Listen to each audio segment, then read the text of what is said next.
শুধু নদী খালেই কিন্তু আমাদের বরিশাল নয়, আমাদের বরিশালের বিখ্যাত খাবারগুলো কিন্তু নজর কাড়ে সবার। আসসালামু আলাইকুম, আমি সাদিয়া আবারও চলে আসলাম একটা রেসিপি ভিডিও নিয়ে। আর আজকে দেখাবো আমাদের বরিশালের একটি জনপ্রিয় খাবার। তো চলুন চলে যাই মূল রান্নায়। এখানে আমি একটা কড়াইতে সয়াবিন তেল দিয়ে দিয়েছি আর দিয়ে দিলাম রসুন এবং পেঁয়াজ কুচি। তো আমি রান্না করব পাট শাক। পাট শাকের সাথে নিয়েছি খেসারি ডাল। তো আমি পেঁয়াজ রসুনগুলো কিন্তু তেলের উপরে ভেজে নিচ্ছি। আর পেঁয়াজ রসুনটা এমনভাবে ভাজবো যাতে কিছুটা পেঁয়াজ একদম লাল লাল হয়ে যায় আর কিছুটা পেঁয়াজ একটু সাদা সাদা থাকে। তো আমি যে খেসারি ডালটা রান্নার জন্য নিয়েছি সেই ডালটাকে কিন্তু আধা ঘন্টা ভিজিয়ে রেখেছিলাম।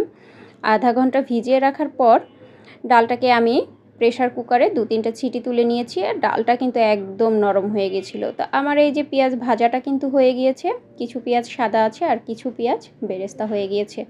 তো আমি ডালটাকে একটু পানি দিয়ে পাতলা করে নিয়েছিলাম আর ভাজা পেঁয়াজের ভিতরে ডালটাকে আমি কিন্তু ঢেলে দিয়েছি। তো এবার একটু ডালটাকে আমি পেঁয়াজের সাথে নেড়েচেড়ে কষিয়ে নিব। আর এখানে একটু মশলা দিয়ে দিচ্ছি হলুদের গুঁড়া, পরিমাণ মতো দিতে হবে হলুদের গুঁড়াটা।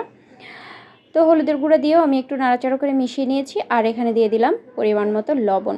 আর এই যে পাট শাক ডাল দিয়ে রান্না করলে এই জিনিসটা তো অবশ্যই দিতে হবে, এটা হচ্ছে বোম্বাই মরিচ। এই বোম্বাই মরিচও কিন্তু বরিশালের বোম্বাই মরিচ। এগুলো আমার ফ্রিজে সংরক্ষণ করা ছিল, আম্মুর গাছের বোম্বাই মরিচ। তো বোম্বাই মরিচটার এখনও ঘ্রাণটা আছে, ফ্রিজে রাখার ফলে কিন্তু ঘ্রাণটা নষ্ট হয়নি। তো আমি এখন কিন্তু ডালটাকে খুব ভালোভাবে কষিয়ে নিব। আর ডালটা যেহেতু প্রেশার কুকারে ছিটি দিয়ে নিয়েছি, ডালটা একদম গলে গিয়েছে। এখানে আমি শাকগুলো দিয়ে দিচ্ছি। এক আটি শাক এনেছিলাম, অর্ধেকটা শাক এই ডালের সাথে দিয়েছি। এই শাকটা এক একজন এক একভাবে রান্না করে, মানে কেউ শাকের পরিমাণটা বেশি রাখে, ডালের পরিমাণটা কম রাখে। আবার কেউ ডালের পরিমাণটা বেশি রাখে, শাকের পরিমাণটা কম রাখে। তো আমি আজকে একটু ডালের পরিমাণটা বেশি রেখেছি, কারণ ডালের পরিমাণটা বেশি রাখলেই শাকের যে আসল স্বাদটা ওইটা পাওয়া যায়। আর আমার আম্মুর হাতের এই পাট শাক রান্নাটা আমি অনেক মিস করি। যতই পাট শাক রান্না করি আম্মুর মতো হয় না। আসলে আমার আম্মুর হাতের রান্না অনেক মজা, যে একবার খেয়েছে তার জিভে স্বাদ লেগে থাকবে। আম্মুর রান্না এতই মজা। তো আজকের রান্নাটা কিন্তু আমার আম্মুর মতোই হয়েছিল। আমি মানে মাঝে মাঝে আম্মুর মতো হয়ে যায়, কিভাবে হয় জানি না। তো আমার পাট শাকটা খেয়ে অনেক তৃপ্তি লেগেছিল, মনে হচ্ছিল আম্মুর রান্নাই খাচ্ছি।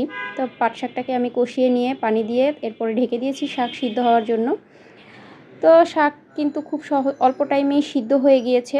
পাট শাক সিদ্ধ হতে বেশি সময় লাগে না। আর ডালটা তো আগে থেকেই সিদ্ধ করে নেওয়া ছিল। মরিচটাও মোটামুটি একদম নরম হয়ে গিয়েছে।